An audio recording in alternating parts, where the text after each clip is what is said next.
Bonjour, je m'appelle Bernard Chérus et j'aimerais vous parler d'une fiction qui s'intitule 100 à l'heure. C'est l'histoire d'un jeune médecin qui va être projeté dans l'univers du SAMU lors de son service militaire.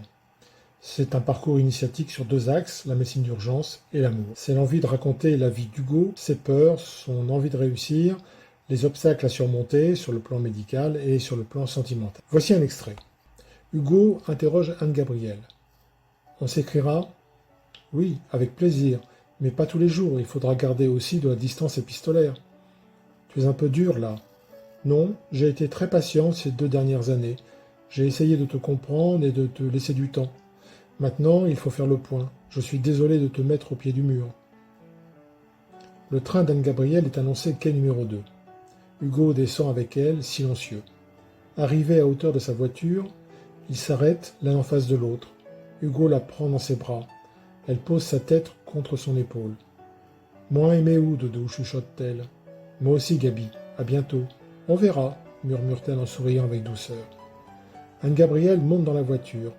Hugo regarde à travers les vitres du wagon la silhouette élégante de sa chérie qui se déplace entre les rangées des fauteuils. Sa démarche est altière. C'est une reine. Elle se retourne, sourit et fait un petit signe de la main. Le train démarre. Hugo reste seul sur le quai. Une larme tombe sur le cuir de son perfecto. Alors ce passage n'a pas été très facile à écrire. Il a fallu le reprendre souvent parce qu'on n'est jamais très à l'aise pour décrire des choses émotionnelles, surtout une rupture faite en douceur. Il fallait faire ressortir la pédagogie bienveillante d'Anne-Gabrielle, exprimer au cours d'une séparation la douceur, l'amour, la gentillesse et la tristesse en peu de mots, c'était pour moi une gageure. Alors quand on écrit, il est vital de soumettre sa production à autrui. On peut s'insérer dans une plateforme d'écriture, et la coopération avec d'autres amateurs peut aboutir à une transformation de son style. Mais c'est surtout une formation comme Esprit Livre qui a déclenché chez moi l'envie de poursuivre et finaliser ma tâche en me donnant des armes telles que des cours magistraux de bon niveau, l'apprentissage de la rigueur avec le séquencier, l'analyse approfondie, interactive et vivante des écrits, la critique bienveillante mais jamais complaisante. On prend alors conscience qu'écrire, c'est faire et refaire finalement, que c'est un travail considérable.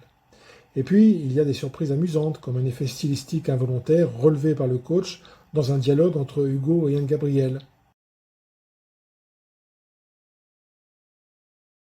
Voilà ce qui m'a marqué chez Esprit Livre en 2 mots. Je crois que l'on peut essayer l'écriture sans être ni Victor Hugo ni Gustave Flaubert, il faut juste se jeter à l'eau et commencer à nager. Avec le temps, le regard des autres et un entraînement sérieux et encadré, on peut venir à bout d'un récit. Alors, qu'est-ce que vous attendez pour vous y mettre ?